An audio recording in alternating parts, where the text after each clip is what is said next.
इसको शोध करके बता रहा हो, और अगर हमारे ऋषि मुनि वही बात बता दें तो आपको अपने ऋषि मुनियों पे विश्वास नहीं होता, तो इस साइंटिस्ट को ही विश्वास करके देख लो। और सूदी सूदी भाषा में एक बात समझ लो, सूदी सूदी भाषा में, तुम्हारे घर में हर दिन 100 आदमी आए, हर दिन लगातार 15 दिन बैठे ही रहे 100 और कमरा 2 ही। अब बताओ क्या प्रार्थना करोगे भगवान से? यही करोगे ना, भगवान एक दिन तो इस 2 कमरे को खाली करवा दो, कम से कम साफ कर दूं, एक दिन तो खाली करवाओ, हाँ या ना?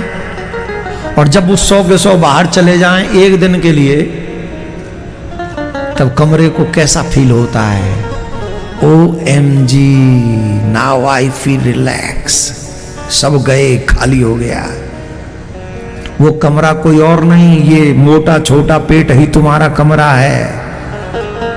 इसमें 1000 चीजें डालते रहते हो, ले ये गोलगप्पे खा लूं हुल्लो, दही बड़ा खा लूं हुल्लो, परामठे खा लूं हुल्लो, पुआ खा लूं हुल्लो, खीर खा लूं हुल्लो। अरे महाराज हुल्ल ही हुल्ल है रही है, इतना इतना चावल खा जा रहा है, यूं यूं भर भर के खाई जा रहा है। पत्तल भी कह रही है कि थोड़ा कर दे, बोले नहीं और आने दे। पूरा हुल्ल ही हुल्ल हो रहा, अब पूरे 14 दिन हुल्ल ही हुल्ल। जब एकादशी आती है तो पेट कहता है, अरे बेशरम, एक दिन तो खाली रहने दे, एक दिन तो खाली रहने दे, जिससे मैं कंट्रोल कर लूं सब। तो जब आप एकादशी के दिन खाली रखते हो, उस दिन पेट जो है संतुलित हो जाता है। पूरे 12-13 दिन की जो खवाई है ना आपकी, वो सब साफ हो जाता है। इसलिए हर अभी देखो, रमजान में हमारे मुसलमान भाई हर बच्चे को रोजा रखवाते हैं। देखो, मैं उनकी बुराई नहीं करता हूं कभी, मैं कभी बुराई की नहीं उन लोगों की, और की होगी तो की होगी, पर मैंने नहीं की।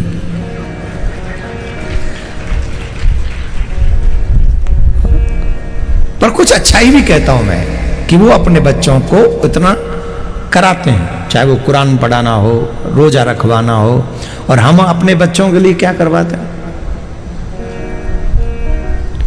18-18 साल के मुंडे घूम रहे हैं। वो मुंडे गुंडे तो बन सकते हैं, पर वो व्रत नहीं कर सकते। 20-20, 22-22 साल बाइक लेके, गाड़ी लेके घूम रहे हैं, रुलाटे भर रहे हैं, क्या मिलेगा इससे? आप अगर बचपन से ही अपने बच्चों को व्रत में, नियम में, संयम में, पाठ में, क्रिया में डाल देंगे, तो आपके बच्चे कभी गुंडे नहीं बनेंगे। बचपन से जो बच्चे भजन करते हैं वो शराबी नहीं बनते, वो जुआरी नहीं बनते, वो अकारण घूमने फिरने वाले नहीं बनते। इसलिए मेरा आग्रह है सनातनियों से, छोटी छोटी चीजें अपने बच्चों से कराओ, और ये आप ही सिखाओगे, टीचर्स नहीं सिखाएंगे। टीचर आएंगे नहीं तुम्हारे बच्चों को सिखाने। Please do it, this is your family, this is your children, they are your children, this is your responsibility. आप उन्हें गुड, अच्छा मानव बनाओ, और इतना अच्छा मानव बनाओ कि यहां भी वो इंजीनियर, डॉक्टर जो बनना है बने, और वहां भी जब जाएं तो भगवान के भक्त बन के जाएं, और ठाकुर जी के भक्त कहें, वाह एक भक्त हमारे यहां आ गया है, देवता भी खड़े होकर उनका स्वागत करें। इस कथा के बाद पाप मत करना, मैं गारंटी से कहता हूं, देवता सैल्यूट मारेंगे तुम्हें जब भी जाओगे वहां। एक पाप मत करना इसके बाद, मैं लिख के देता हूं। आप कहते हो भागवत क्या देती है? मोक्ष देती है भागवत। अनपक्ष्यो मोक्ष कामाम शृणो याच कथाम में माम, मुक्ति देती है। पाप मत करना, जब भी मरोगे उद्धार होगा, मुक्ति होगी, ठाकुर जी के धाम जाओगे, बैकुंठ जाओगे, और बैकुंठ विठ्ठल भगवान बैकुंठ में जाओगे, गोलोक में, जहां जाना हो चले जाना, अच्छी जगह जाओगे, नरक नहीं जाओगे। यह है भागवत सुनने का फल। मैंने ऐसे नहीं कहा कि अपने बच्चों को मिलाओ, और धन्यवाद के पात्र हैं जो अपने बच्चों के साथ कथा सुन रहे हैं। ये क्रियाएं बढ़ाओ, हम भी धार्मिक बने, हमारे बच्चे भी धार्मिक बने। सिर्फ किसी को गाली देने से हम हिंदू नहीं हो जाएंगे। अपने धर्म को जानने, मानने, उसे आगे बढ़ाने से हम सच्चे हिंदू होंगे। 5 बड़े महापापों में से एक पाप है मदिरापान। और सुन लीजिए, मदिरापान तो महापाप है ही, पर मदिरापान करने वाले का संग करने वाला भी महापापी है।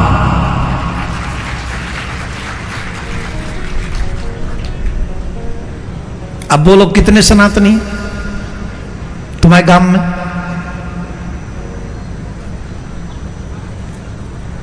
इन चीजों से अपने बच्चों को बचाओ। तो मैं ये भाव में आके इसलिए कह देता हूं कई बातें कि आप अपने बच्चों को नशे से दूर रखिए, मांस भक्षण से दूर रखिए, जुआ खेलने से दूर रखिए। ये 3 महापाप हैं, प्लीज तो इनको समझिए। और ऐसा संग करने वाले भी महापापी हो जाते हैं। ये मैं नहीं कह रहा हूं, मैंने सुना ही नहीं, नरकों के वर्णन में ये विशेष बात है। If you don't believe my words you can read the Garuda Purana. अब हिंदी बोल दो, आपको मेरी बातों पे विश्वास ना। वैसे यहां सबको विश्वास है, क्योंकि यहां सीधे लोग हैं। सीधे लोग विश्वास जल्दी करते हैं। ये जो पढ़े लिखे ज्यादा पढ़ लिखे जाते हैं ना, स्पेशली अंग्रेजी जो पढ़ जाते हैं, वो लोग कहते why where what is this, how can it is possible. क्या पापा ने बनाई हो जी, जिते पापा की देन ना है वह पापा की देन है, बाकी वह पापा नहीं बनाओ। सब rules made by the society can be wrong, but rules made by the God can never be wrong. समाज के द्वारा बनाए हुए रूल रेगुलेशन गलत हो सकते हैं, पर मेरे ठाकुर जी के द्वारा बनाया हुआ एक भी रूल गलत नहीं है। हर आदमी आंखों से ही देखता है, हर आदमी कानों से ही सुनता है, हर आदमी जिह्वा से ही बोलता है, हर आदमी पैरों से ही चलता है, हर आदमी हाथों से ही काम करता है, हर आदमी बुद्धि से ही सोचता है। ये सारे रूल किसी के बाप ने नहीं बनाए, ये सारे रूल मेरे ठाकुर जी ने बनाए। और किसी में दम है जो ये कहता है मैं भगवान को नहीं मानता हूं, तो इस रूल में बदलाव करके दिखा दे। कानों से देखना शुरू करो, आंखों से सुनना शुरू करो, नाक से खाना शुरू करो, मान जाएंगे कि हां तुम में कोई सामर्थ्य पापी कहेंगे। भगवान ने पूतना को देख के आंख बंद कर ली। पूछो पूछो क्यों, पूछो क्यों बंद कर ली, पूछिए। मोहि कपट छल छिद्र न भावा, निर्मल मन जन सो मोहि पावा। भगवान ने कहा है मुझे कपट पसंद नहीं, मुझे कपट प्रिय नहीं, मुझे छल प्रिय नहीं है। जिसके मन में छल है वो मुझे प्राप्त नहीं कर सकता। समझ में आ रही है कि नहीं आ रही है? क्या क्या समझ में आ रही है आपको? जैसे आपके घर में आपके घर के लोग ये कहते हैं मुझे ये पसंद है, मुझे ये पसंद नहीं है। मम्मी क्या करती है, जो बच्चे को पसंद है वही ड्रेस निकाल के दे देती है, बच्चे को जो पसंद है वही भोजन बनाता है, बना देती है माँ। हाँ जी कि ना जी? क्यों? कि मेरे बच्चे को यही पसंद है, राइट ना? वैसे ही जब बच्चे की पसंद का ध्यान रखते हो तो कम से कम मेरे भगवान की पसंद का भी ध्यान रखो कि मेरे ठाकुर जी को, विट्ठल को क्या प्रिय है और क्या प्रिय नहीं है। तो विट्ठल को क्या प्रिय नहीं है? बोले कपट प्रिय नहीं है, छल प्रिय नहीं है। तो क्या प्रिय है? बोले मुझे प्रिय है मन निर्मल हो, सरल हृदय हो, समर्पित भाव वाला हो, मृदुभाषी हो, भजनानंदी हो, धार्मिक हो, मुझे अपना मानने वाला हो, माथे पे तिलक हो, गले में तुलसी की माला हो, हाथ में कलावा हो, जिब्या पे विट्ठल विट्ठल विट्ठल विट्ठल, जय हरि विट्ठल श्री हरि विट्ठल, जय हरि विट्ठल श्री हरि विट्ठल, सबसे प्यारा विट्ठल, जा विट्ठला तुम जा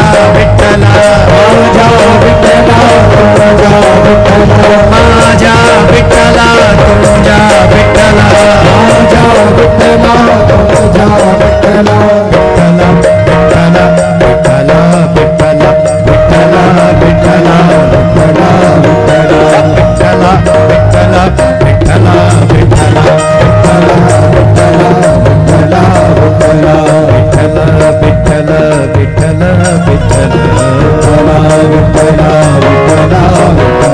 विठ्ठल विठ्ठल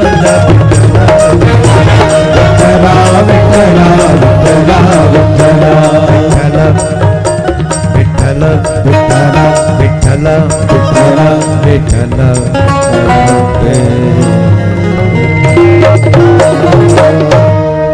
कौन कौन तिलक लगाता है? I am proud of you. जो लोग तिलक लगाते हैं, देखो मैं 2 दिन और हूं आपके साथ, कल और परसों, आज तो समझो हो ही गया, 2 दिन और। मेरी एक रिक्वेस्ट मान लो, इस कथा को सुनने, देखो ये कथा सुनने के बाद दक्षिणा जरूर देनी चाहिए। यज्ञ करो, भोजन कराओ, कई यात्रा करो, कथा सुनो, जब तक दक्षिणा नहीं देते उसका फल नहीं मिलता। क्यों महाराज? अब महाराज लोग बताएंगे, यज्ञ की पत्नी का नाम ही है दक्षिणा, और जब तक दक्षिणा नहीं दोगे उस यज्ञ का फल मिलेगा ही नहीं। और आप लोग अगर ये समझते हो कि मैं दक्षिणा आपसे नोटों में मांग रहा हूं, तो नहीं चाहिए, मुझे आपका धन नहीं चाहिए। तुम्हारा धन तुम्हारे पास रहे, खुश रहे, अच्छा रहे, तुम्हारे बच्चों का भला करे, पर मुझे कुछ दक्षिणा में चाहिए। बताओ कौन कौन मुझे दक्षिणा में दे सकता है अगर मैं मांगू तो? देखो कथा सुनने के बाद अगर दक्षिणा नहीं दोगे फल नहीं मिलेगा। हाथ उठा के बताओ कौन कौन दक्षिणा देगा? आज नहीं मांगेंगे, वो परसों मांगेंगे, पर बता आज से ही देते हैं। दोगे पक्का? 4 चीजें अपने जीवन में अपना लो। माथे पे तिलक, गले में तुलसी, जिह्वा पे भगवान का नाम और सर पे शिखा, 5वां कलावा हाथ में। और इस दक्षिणा में आपकी चवन्नी नहीं लगनी, चवन्नी नहीं लगनी, बल्कि आप और आपके आने वाली पीढ़ी, आप और आपके आने वाली पीढ़ी, इन सब का भला होगा इस दक्षिणा को देने में। बजाय दूसरों को गालियां देने के अपने आप को सुधारने में भी टाइम लगाओ। किसी ने हमसे मना नहीं किया था तिलक मत लगाना, लेकिन अब हम बॉस बन गए, हीरो बन गए, अब हम खुद से तिलक नहीं लगाते। सिक्का हमने खुद ने कटवाई अपनी। मैं निवेदन करूंगा, अगर किसी ने दिल से कथा सुनी हो तो ये 5 चीजें हमें दक्षिणा में देना। माथे पे तिलक, गले में तुलसी, हाथ में कलावा, मुख में भगवान का नाम और सर पे शिखा। अब माता कहें हमसे कहा, आप लोगों की जो चोटी होती है ना, उसी को बांध के रखा करो। ये जो आजकल माताएं फैशन में बाल खोल के घूमती नहीं दूर-दूर, शादियों में भी खुले बालों में यहां नहीं, नांदेड़ में नहीं जाती हैं, लेकिन नांदेड़ में तो कोई नहीं बाल खोल के, मैंने दिखे नहीं कोई, अभी तक तो नहीं दिखे। माताएं यहाँ तो बड़ी संस्कारी हैं, चोटी बंधी हुई है और बाल ढक ऐसे थोड़ा मतलब जैसे होना चाहिए वैसा ही है। लेकिन शहरों में आप चले जाओ, मेट्रो सिटियों में, शादी में तो बाल खोल के बैठी हैं, पूजा में तो बाल खोल के बैठी हैं, किसी के घर जा रही हैं तो बाल खोल के बैठी हैं, किसी के रोने में जा रही हैं तो बाल खुले हैं, हंसने में जा रही हैं, अरे क्या है। चलो मैं आपको चैलेंज देता हूं, बताओ किसी मुसलमान बहू बेटी का बाल खुला हुआ हो तो?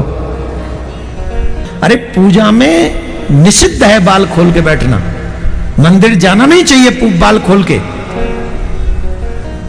किसी भी शुभ कार्य में बाल खुले हुए नहीं होने चाहिए, भोजन में भी बाल खुले हुए नहीं होने चाहिए, भोजन बनाते समय और खाते समय। एक बाल अगर भोजन की थाली में गिर गया हो, आप जानते हो शास्त्रों में क्या वर्णन है उसका? उस भोजन के थाल को मल समझकर छोड़ देना चाहिए, जिसमें एक बाल गिर जाए। शास्त्रों की बात हम बता रहे हैं, मानना न मानना तुम्हारी मर्जी है, हम फोर्स नहीं कर रहे किसी को। और हमारी बात से साधु संत सब सहमत होंगे, इनमें से एक भी असहमत नहीं होगा। एक आध हो तो जरा बता दो, हम अपनी बात यहीं बदल के ले ले वापस। महाराज लोग आप बताएं जरा, हैं? थोड़ा हाथ उठा के हमारा समर्थन कर दो, आजकल समर्थन का ही जमाना है। अच्छा, कौन कौन माता बहन मेरी बातों से सहमत है?